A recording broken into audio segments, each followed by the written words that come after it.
Hey folks, welcome to another DIY video on the 2011 to 2014 Opel Corsa D with the 1.4 engine and a lovely autumn day. And it's time for our little car to have its brake fluid changed. Now, we did this exact operation on the Range Rover a while back, and I published a video for that as well.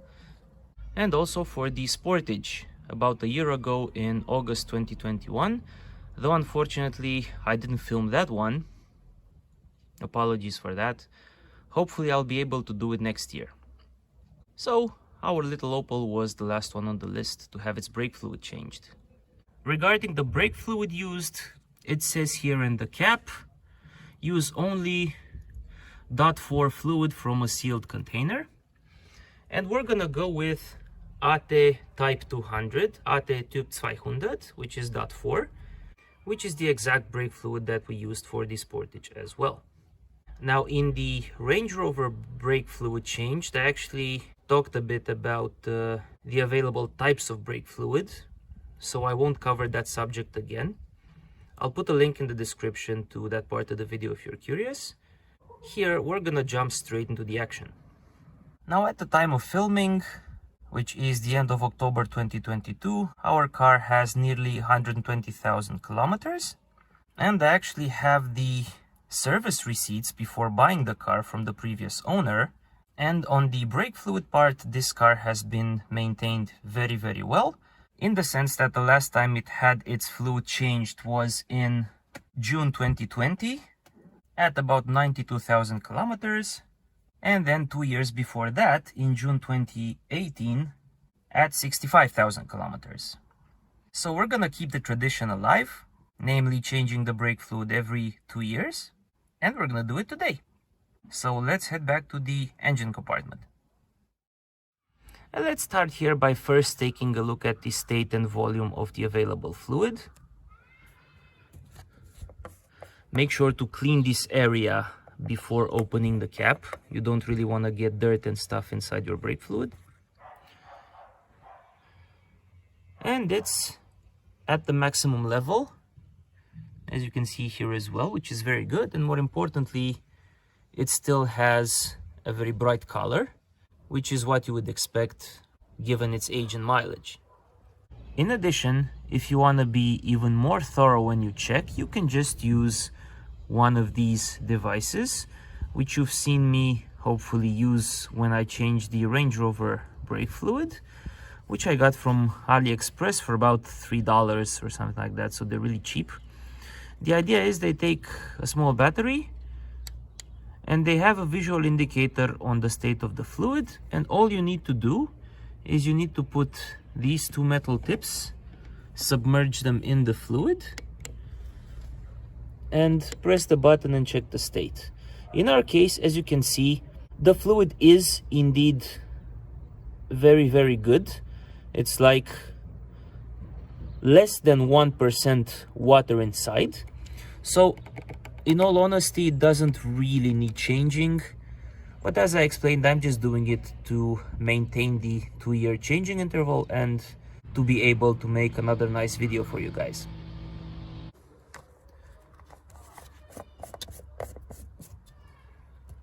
The next important thing is we want to figure out the order in which we will bleed the fluid from each wheel. And a general procedure to figure that one out is to find your ABS module, which is the one over here, and then locate the 4 pipes which take the brake fluid from the module to each wheel. These are the 4 that you see down there. And then you need to figure out which one is the longest, then the second longest, the third longest, and the shortest. In our case, the one I'm pointing at right now, this one, actually goes to the front left, and it is the third longest. Then there are 2 more at the back, which go obviously to the back wheel. The longest one goes to the rear right wheel, and the second longest one goes to the rear left wheel. And then you can ever so slightly see the shortest one, which goes to the front left wheel, which means that the order of changing will be rear right, rear left, front right, and front left. Now, there is the general rule that simply says you need to pick the wheels by their distances from the brake fluid reservoir and brake booster. But in reality, it's not the distance from the wheel to the booster that matters. It is the distance of the brake fluid pipe that goes from the booster to that wheel. And also this applies to cars without ABS, because when you do have ABS, the actual distances are relative to the ABS pump, not to the brake module. And because this is a manual car and the clutch is hydraulically operated using brake fluid as well, we will also have to bleed the clutch actuation circuit, which has a bleeder valve down there. And the wheel order that I mentioned is confirmed by the Haynes manual that we use as a reference for this car. See here, chapter 9.2, it says, if the complete system is to be bled, then it should be done working in the following sequence: right hand rear, left hand rear, right hand front, and left hand front. So, let's start by heading to the rear right wheel, which is this one. Now, if you have a ramp or some other means of access, you don't need to take the wheel off for this procedure. In my case, however, I will be taking off each wheel in order to hopefully give you better viewing angles. To remove the wheel, start by removing the 4 plastic caps. Slacken the nuts off using a 17mm hex and the breaker bar.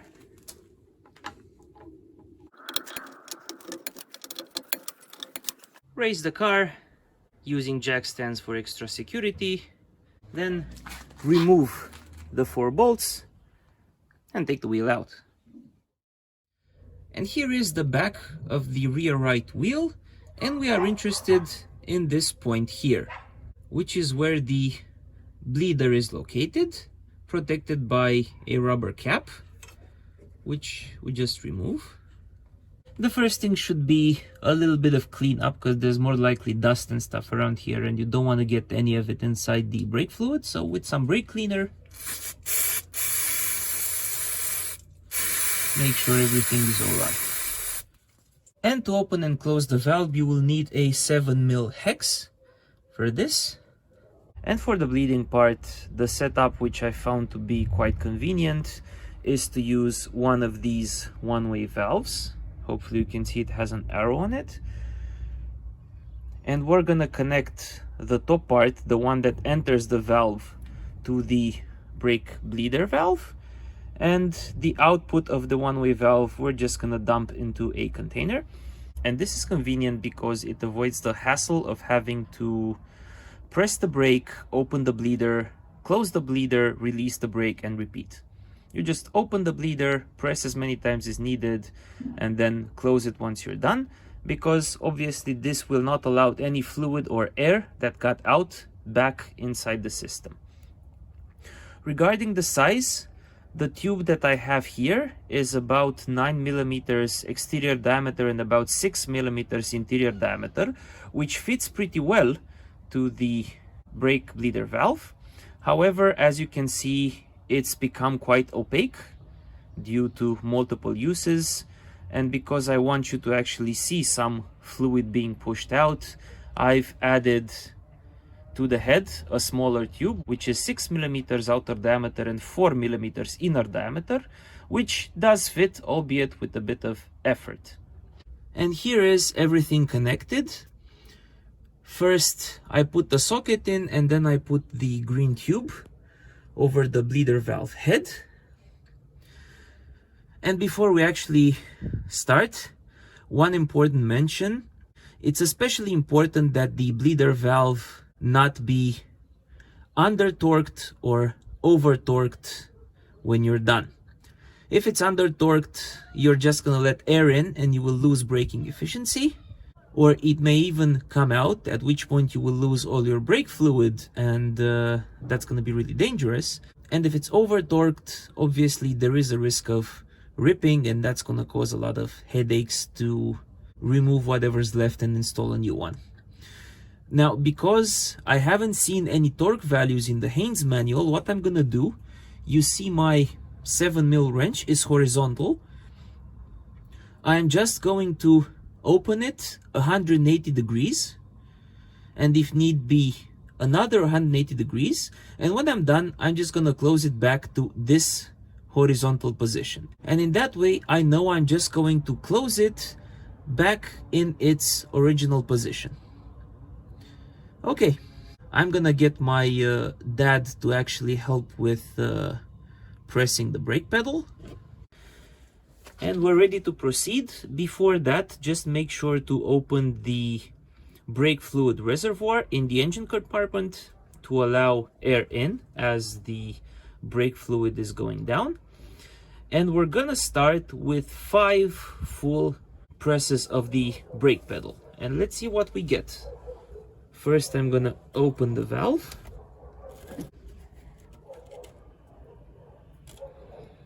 That's 180 degrees. And you can go ahead and press, please.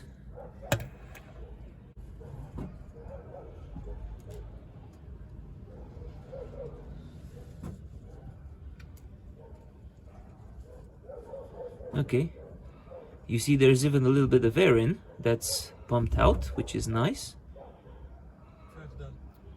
Okay, and these were 5 presses, and I'm gonna close the valve for now, horizontal position. And after 5 presses, I went to check the fluid level, and it went down only a little bit. So now we're gonna do an additional 25 more presses, and if that seems too much, keep in mind that for the wheel that's furthest away, we have to remove the biggest amount of fluid, which is this wheel in our case. And to give an additional example, in the service manual of the Range Rover, it actually tells you to do at least 30 or 40 brake presses for the first wheel. So I am opening the valve again, and you can start pressing. Thank you.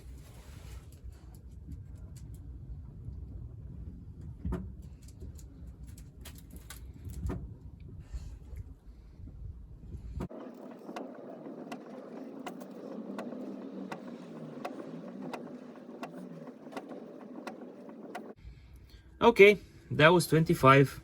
I'm closing the valve back.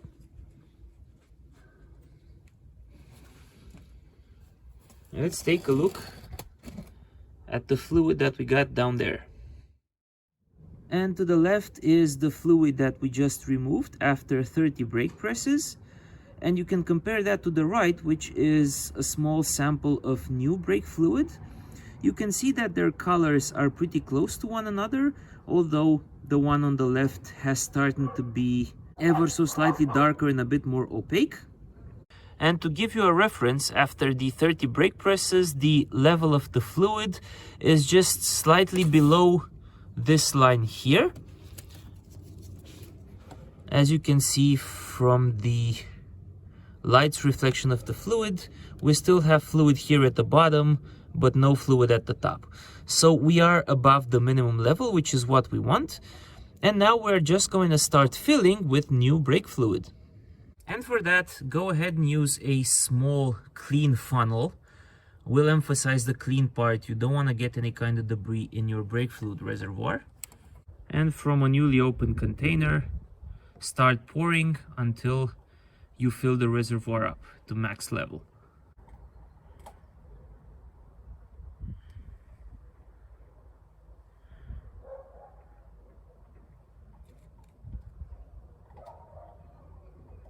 And here we are with the reservoir full. Now I'm gonna do another 20 brake presses for the rear right wheel for good measure. But what's ultimately important is not the number of brake presses that you need to do. What's important is that after how many number of brake presses, the brake fluid that's starting to come out of the tube is as close in color as the new fluid that we just added, which basically means that all of the old fluid on this particular circuit has been removed and has been replaced with new fluid. The actual number of 30 brake presses that I've done so far is a good reference that you can keep in mind to know how many you can do before you need to go and refill the brake fluid reservoir.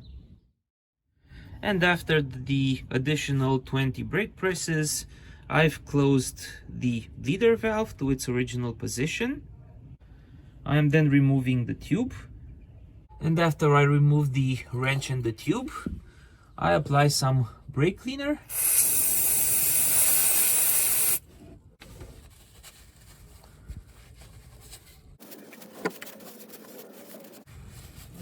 And now I'm gonna go in the car and just press the brakes a few more times to make sure that the pedal is firm and to see that no additional brake fluid is coming out. And I press the brakes, the pedal is firm as expected, and as you can see, the surface is clean, so we are not leaking any brake fluid, which is perfect. And it means I just need to put the protective cap back on, like so, and we're done with this wheel. Here's the fluid level after the 20 additional brake presses. So the level is higher than before, but it still needs a top up. And here it is after the top up. All right, now we're gonna move to the rear left wheel. And here is the rear left wheel with the same setup as before. So I have removed the valve cap, I've cleaned the area with brake fluid, inserted the key, inserted the tube. I'm opening the valve now. Let's see. I don't even think we need 180 degrees. 90 degrees should be sufficient. And now I'm going to do about 20 to 30 brake presses, but you can see the fluid is already coming out. So here I go.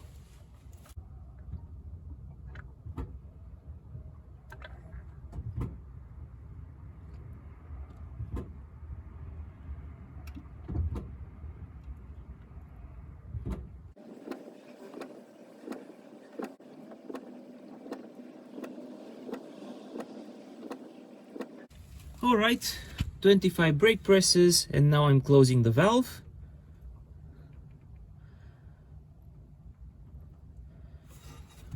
Removing the tube.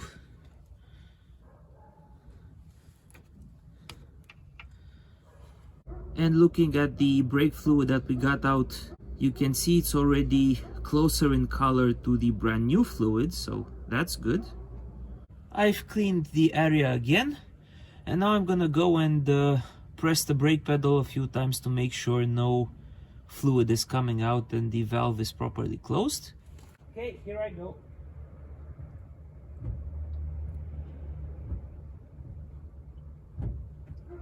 Okay, pedal is firm, I pressed it 3 times and no fluid came out, so we're done with this wheel as well.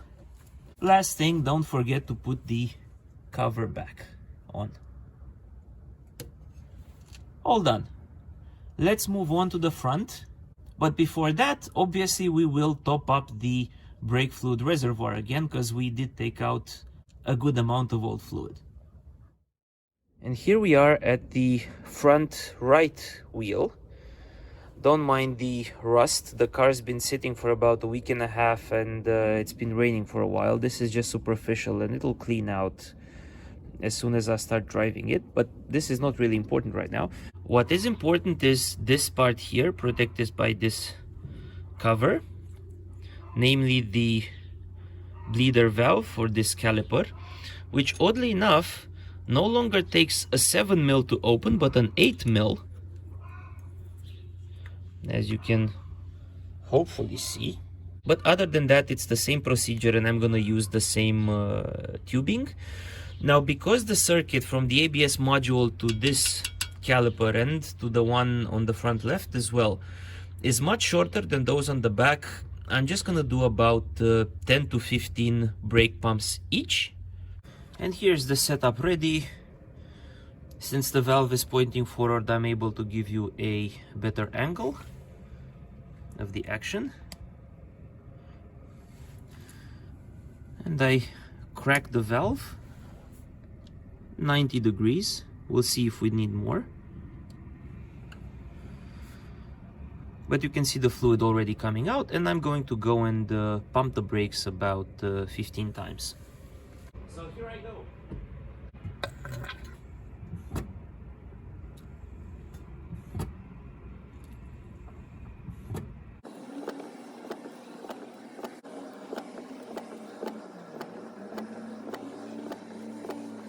Okay, that was 15 presses. I can close the valve now, back to its original position. Take a look at the fluid. It's even closer in color to the brand new one. So we now have bled the brakes on 3 of the wheels, only 1 more left. So I'm taking the tube out. We'll clean up with the brake cleaner, put the cap back on, and then move on to the last wheel, which is the front left. Finally, here's the front left wheel with the tube connected. I'm opening it up 90 degrees.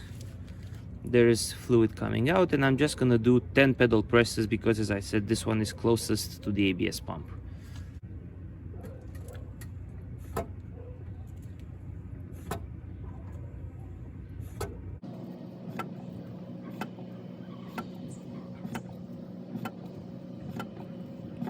All right, that was the 10 presses.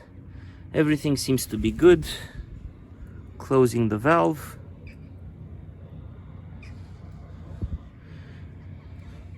Removing the tube, and I'll do 2 more presses on the pedal to make sure it's firm and no brake fluids coming out.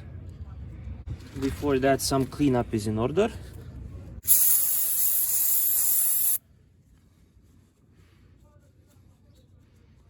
Okay, let's put this like so, putting this here, and let's see if we have any leaks. I'm pressing the pedal in a few seconds.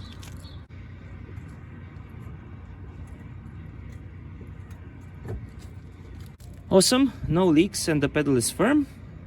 So we're done with this wheel as well.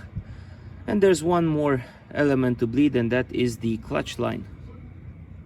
Before that, let's check the fluid level, because we did do 25 presses since the last fill to cover both front wheels. So we need an additional top-up. And here's the reservoir after the top-up.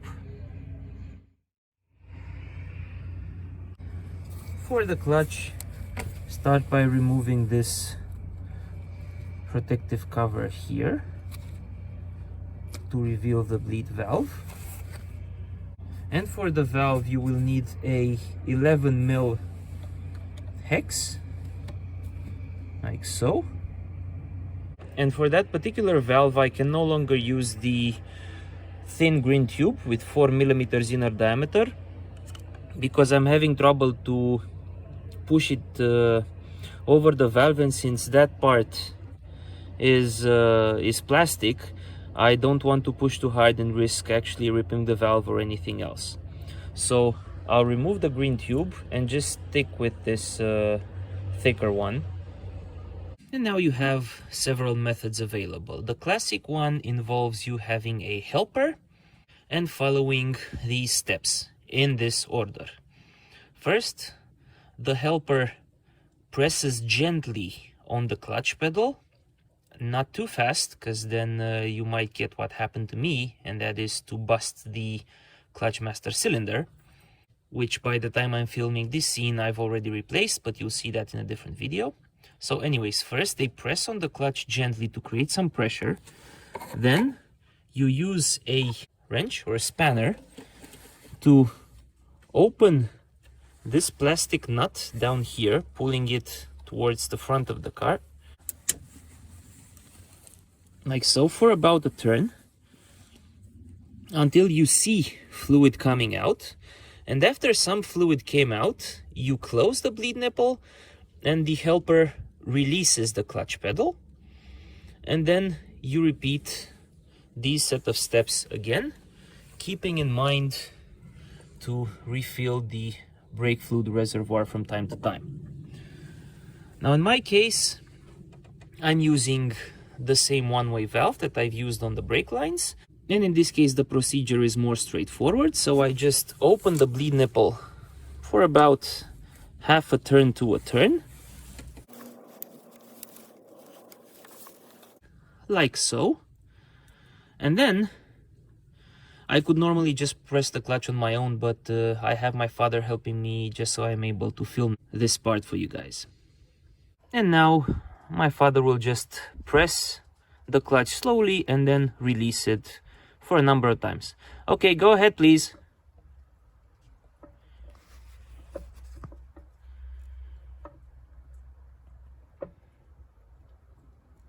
You're hearing some noise, but nothing is particularly visible because the fluid is already fairly clean from when I changed the master cylinder. Okay, stop. Okay, and he pressed it for about 7 times. But normally what you would see at this point is either dirty fluid coming out and progressively being replaced with fresh fluid, or air bubbles that get pushed out. And again, you see the fluid level went down, so we need to top up. Okay, reservoir refilled, and do as many presses as you need until you have clean fluid coming out and no air. This is how the fluid looks in my case, so it's in pretty good condition. And at this point, retighten that 11mm plastic nut, the one down there. Remove whatever tubing you had there, put back the dust cap, and you are done. And we can go take the car out for a test drive. And here I am during a quick test drive, applying the brakes. Brakes feel absolutely fine. No lag, no issues, everything is good. And the gears are being changed smoothly, which means that the clutch bleeding procedure was completed successfully as well.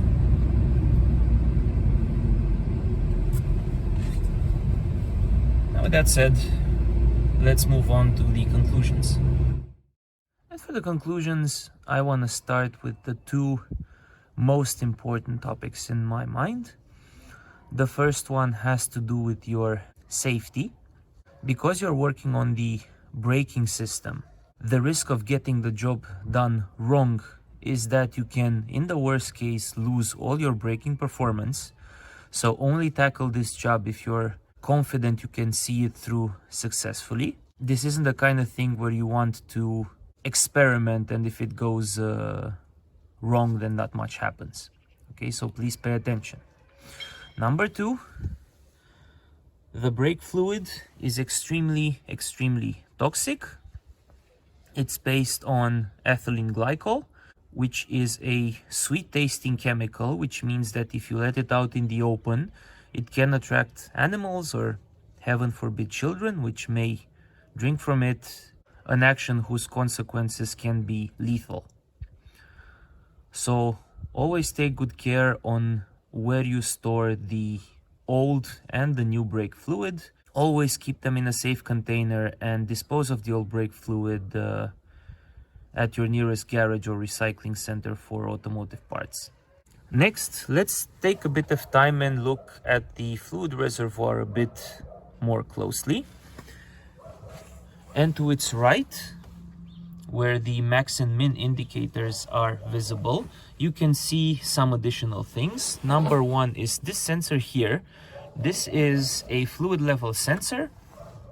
If the fluid dips below minimum and dips below the sensor level, you should get a light on the dashboard indicating that you're running out of brake fluid and should stop immediately and check the cause. The actual brake circuit pulls fluid directly from the bottom of the reservoir. As you can see, the reservoir is connected directly to the brake master cylinder down there. and these two pipes, this one and that one, feed the ABS module, which is over there.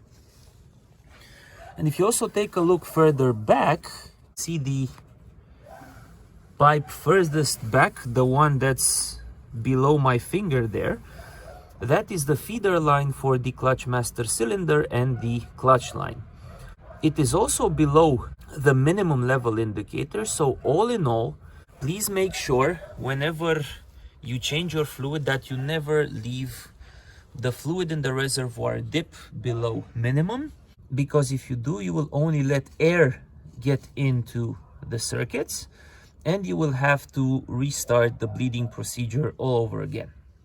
And as a safety feature, notice that the feeder for the clutch line is placed well above the feeder for the brake circuit. What does that mean? It means if you ever get a leak in the clutch line, the level of fluid will only ever drop to the level of that clutch feeder line and not below it, meaning that even if the clutch system is compromised, you should still retain some amount of brake fluid to allow you to brake the car. As for the brake fluid itself, as you've seen in the beginning, the fluid on my car was actually in very good shape. It didn't need replacing. I just did the operation in order to keep the 2-year interval and to make a nice video for you. But in your case, if you do want to change the fluid and you open the cap and the fluid is very black, if the reservoir allows it, in general I mean, you can use something like a syringe or a turkey paster to actually pull dirty fluid from the reservoir and top up with fresh fluid before starting the bleeding procedure on the wheels and clutch line. For this particular kind of reservoir, however, that's difficult because it's quite difficult to pull anything through that very, very small hole. Also, if you notice any kind of black particles or small black chunks in the fluid, as you'll see in the clutch master cylinder replacing video that I will be posting in the near future, that is an indicator that somewhere some seals are breaking down. It means either the brake master cylinder or the clutch master cylinder or the clutch stave cylinder or some other possibility is failing and due to be replaced soon, at which point it's probably a good idea to take your car to a service or diagnose the issue in more detail so as not to drive the car and end up getting stranded when whatever that part is fails completely.